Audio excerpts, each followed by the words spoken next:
Today's story is Heart of the Chevaleresse. Chapter 1, The Quiet Village. Lady Elysia, once a renowned Chevaleresse in the kingdom of Eranthea, sat quietly on the porch of her modest cottage. The village of Elderglen was a serene place, surrounded by lush forests and rolling hills.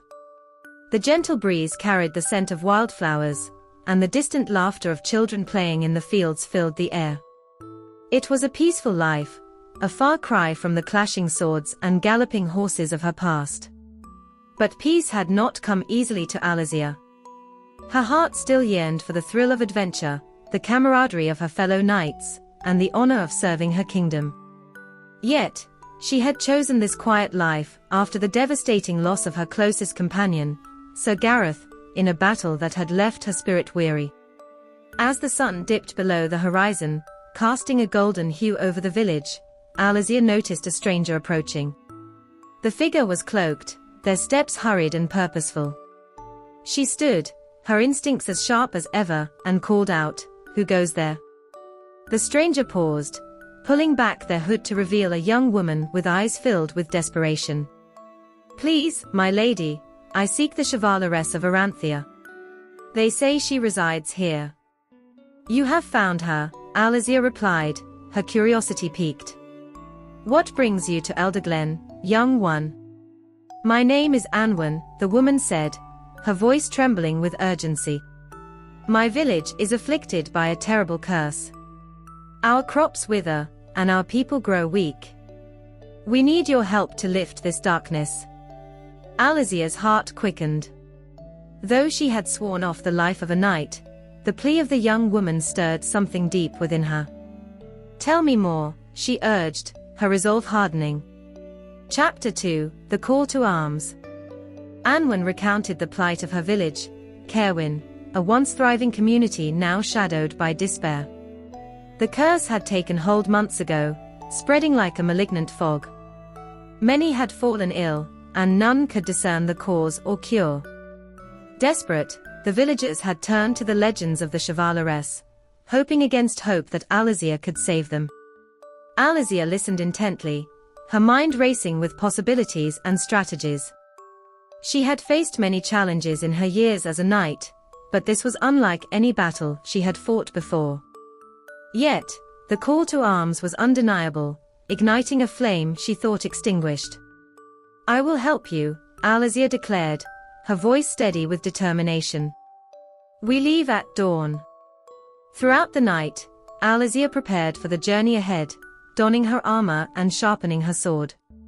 The weight of the steel was familiar, a comforting reminder of her purpose. She packed provisions and gathered herbs and remedies, recalling her training in healing arts. As the first light of dawn kissed the horizon, Elysia mounted her steed, a loyal mare named Ustra. Anwen rode beside her, gratitude shining in her eyes. Together, they set off towards Caerwyn, the path ahead uncertain, but the mission clear. Chapter 3, The Enchanted Forest. The journey to Caerwyn took them through the Enchanted Forest, a place of wonder and mystery. Elysia had traversed these woods many times, but the forest was alive with magic, ever-changing and unpredictable. The trees whispered secrets, and the air crackled with unseen energy. As they rode deeper into the heart of the forest, shadows danced among the foliage, and the path twisted in unexpected ways. Elysia remained vigilant, her senses attuned to the slightest movement. They encountered creatures both benign and mischievous, from playful sprites to curious foxes. At midday, they paused by a crystal-clear stream to rest and water their horses. Anwen watched Elysia with admiration and a hint of awe. "I have heard tales of your bravery, my lady," she said. "Is it true you once saved the king from a dragon's wrath?" Elysia chuckled softly, humility coloring her cheeks. "The dragon was more of a disgruntled whim than a fearsome beast," she admitted. "But yes, I have faced my share of perils. Each challenge teaches us something new, Anwen. Remember that." Anwen nodded, her resolve strengthened by Elysia's words. They continued their journey, the forest gradually thinning until they emerged into the open fields near Caerwyn. Chapter 4: The Cursed Village. Caerwyn lay before them, its once vibrant fields now barren and lifeless. The villagers moved like shadows, their faces etched with weariness and despair.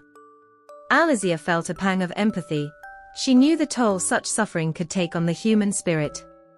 The village elder, a wizened man named Eldrin, greeted them with a mixture of hope and skepticism. "Lady Elysia, we are honored by your presence," he said, his voice heavy with the weight of leadership. "Do you truly believe you can lift this curse?" "I will do everything in my power," Elysia replied, her gaze steady and unwavering. "But first, I must understand the nature of this affliction." Eldrin led them to the heart of the village, where a great stone obelisk stood, covered in ancient runes. "This appeared the night the curse began," he explained. "None can decipher its meaning, and all who touch it fall ill."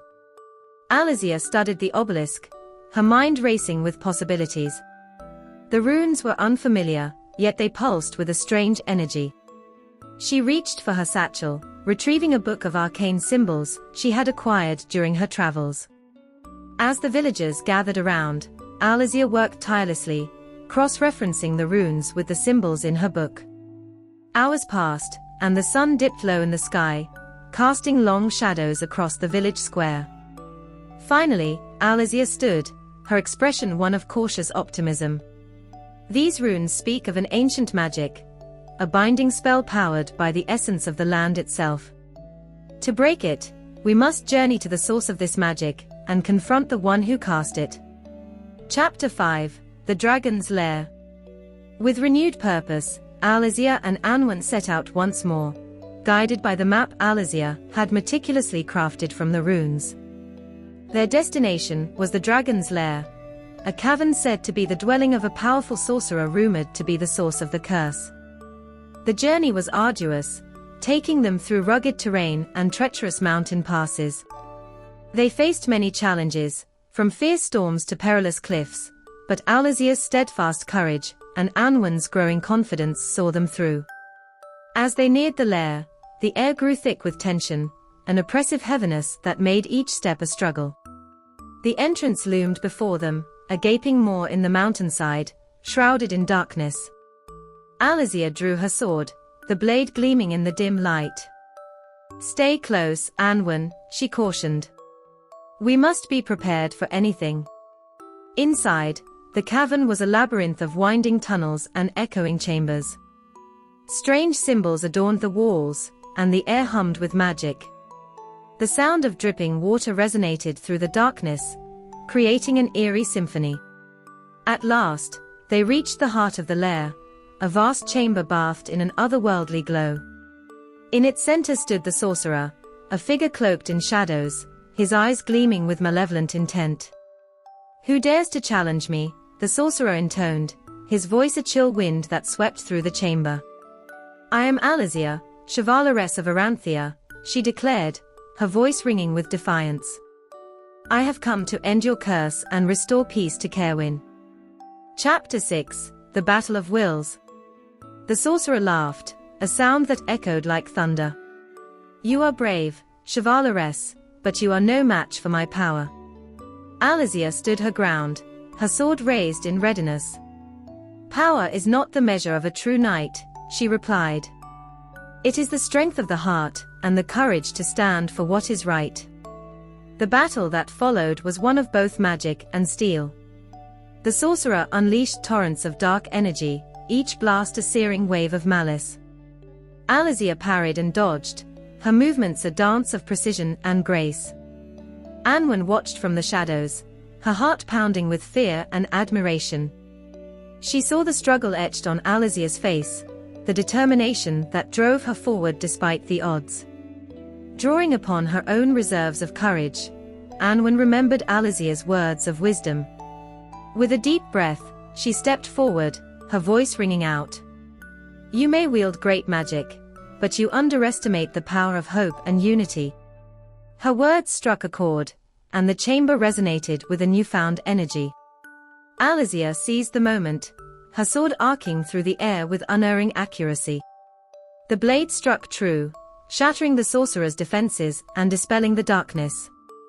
The sorcerer staggered, his power unraveling in a cascade of light. With a final cry, he vanished, the curse lifted and the chamber bathed in an ethereal glow. Chapter 7, A New Dawn.